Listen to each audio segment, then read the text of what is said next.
Hey y'all! I'm a Southern girl that has been born and raised in North Carolina, otherwise known as the Tar Heel State. And today I'm going to be showing you one of North Carolina's best kept regional secrets, and this is Tar Heel Pie. Now, Tar Heel Pie is a delicious, fudgy, brownie-like pie full of pecans which grow in North Carolina soil, and it is absolutely delicious.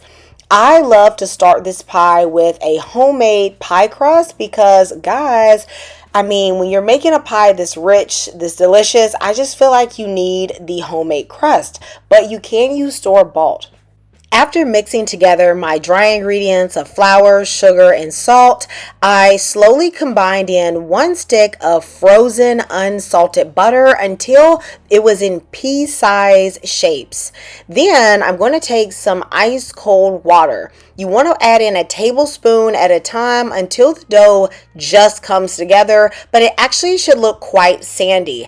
I ended up using 1/4 of a cup. I pretty much never need more than 4 to 6 tablespoons. When you can press the dough together and it sticks, it holds, then you know that your dough is perfect.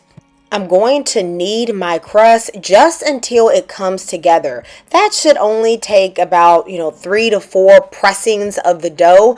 Once you see that it's going to stay together, then that's all you need to do to work it.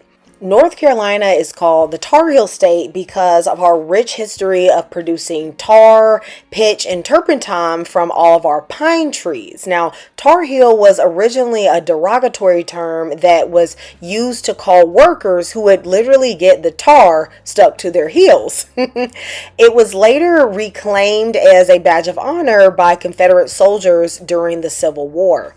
Now, Tar Heel Pie simply is named because this is a recipe that is thick, fudgy, brownie-like, and the dark nature of the pie resembles that of tar. I really think you could liken Tar Heel Pie to a regional variation of a chess pie, except you have the addition of chocolate, pecans, and it's a bit more fudgier in nature, so it resembles a brownie in many ways. Now, y'all, after I have put my dough together and made it into a disc, I'm going to wrap it up and I'm going to put it in the refrigerator for 30 minutes. You want that butter to become a little bit more solid, and then I'm going to take it out and begin to prepare this dough for my pie plate. So while the dough is still a little bit cool, but not so cool that it's not workable, I am going to begin to roll it out. If you find that your dough is too hard to roll, then what you want to do is just let it sit out for about 5 minutes or so, just so it's a wee bit softer. I'm going to roll out the dough until it's maybe about 1/4 of an inch thickness. I don't necessarily go by the thickness of the dough, however. What I really go by is the size that I make it. I want to make sure that it can fit my pie plate well. And I actually have a 9.5 inch pie plate, but a 9-inch pie plate is just fine. If you see that there's about a 2 or maybe 2.5 inch rim beyond your pie plate, then you know it's going to fit well. Use the rolling pin to roll the dough right onto it, and then you should be able to easily lift it up into your pie dish. Press your dough into your dish, but y'all don't go ham on it, okay? You don't want to mess up the flakiness and the texture of the dough. I'm going to cut off anything that is beyond the lip of the dish. Now, the dish that I have has kind of a 1-inch thick rim.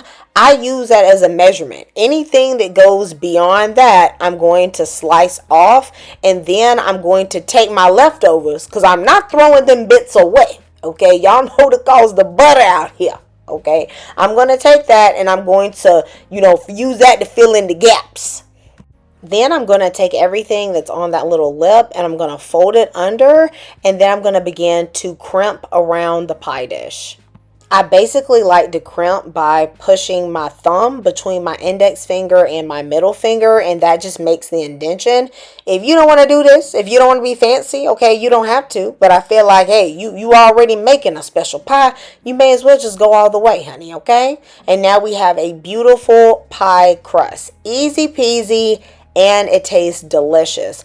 Since this is an all butter pie, what I like to do is I'm going to freeze this first. Now, there are some people who skip this step. They just put their filling and they just put it straight into the pie crust. That can work, okay? But I prefer to par bake my pie crust, and since I want to par bake, I like to do that with a butter crust from frozen. Okay, so at this stage, if you want to do yours from frozen, you can put yours in the freezer, and you could do this the day before, the night before, heck, even a month ahead of time. Okay, as long as it just stays in the freezer, it's basically just a frozen pie crust. All right. Now it's the next day, and this pie crust is solid as a rock, honey. Okay, so I'm going to take my parchment paper and I am going to arrange it inside of this frozen pie crust, and I'm going to be adding some black beans, dried black beans, as pie weights. Now you can actually buy pie weights on Amazon, but I just feel like using the dried beans or rice is cheap and easy, and so I'm going to be filling up about a pound of black beans into the parchment paper. I'm going to stick this in a 350-degree oven for about 15 minutes. Once it is done, you can allow the crust to just cool on the counter while you work on the filling. I love me some good old pecans. So I'm going to be using a cup and a half of chopped pecans, and I'm going to be toasting them on the stove on a medium heat. Now, to encourage the toastiness, I like to just slide in a little bit of butter, maybe about 2 teaspoons, and then I'm going to slowly roast the pecans for about 4 to 5 minutes or until they are fragrant. Then I'm going to cut off the eye and allow this to cool. Now I have my toasted pecans in a bowl, and then these are the rest of the ingredients, guys. Simple, easy stuff, guys. We're using brown sugar, white sugar, some dark cocoa powder, chocolate chips. Now I suggest getting the best quality chocolate chips you can afford because that chocolate flavor really comes through. And I'm going to go ahead and crack my eggs before I start to work on the batter. Now, y'all, this is basically a brownie batter. So easy to make, but it does have to, you do have to work with it very quickly, okay? So I'm going to melt 1 stick of butter on the stove on a medium-low heat. Then I'm going to cut the burner off. I'm going to put in 1 cup of semi-sweet chocolate chips, allow that to melt, and then I'm going to put in 1/3 of a cup of white sugar, 1/3 of a cup of brown sugar, a 1/2 teaspoon of salt, and 1 packet of instant coffee or instant espresso powder. Then I'm going to put in 1/4 of a cup of cocoa powder and 1/2 of a cup of flour. I'm going to mix this all together first before putting in the eggs. I like to put the eggs in last because once you add in the eggs, the batter is going to start thickening very quickly. Okay? And you're going to need to be ready to put this in your pie dish with a quickness. Now, I meant to add in the vanilla extract right here at this stage, but I forgot, so you're going to see me putting it in now. Okay, so my batter got a little bit thicker than I usually allow it to get. But that is fine. As long as you don't make your batter in advance, you can make it work. I usually add in all of the pecans onto the bottom of the pie, and then I pour the batter on top. Now, since my batter is slightly thicker than it usually is, I really needed to use a spatula to press it down so it got to the bottom of the pie. You can also just mix the pecans straight into the pie filling batter when you are mixing this up in the pot. Baby, it just depends on you. Okay, you the queen, the king of your kitchen, so do whatever you like. I'm going to now put my Tarheel pie into the oven at 350 degrees for 30 to 35 minutes. When you see that it is set, take it out. Do not over bake it. I baked mine for 33 minutes and then I let it sit and I allowed it to completely cool. I don't feel like this one of them pies is that great straight out the oven. I'm going to be 100 with you, okay? Because if you've cooked it just the right amount of time, even after you've allowed it to cool, it's still going to have a distinct fudginess to it, as you are going to see, okay? Is going to be giving delectable, fudgy, chocolatey brownie.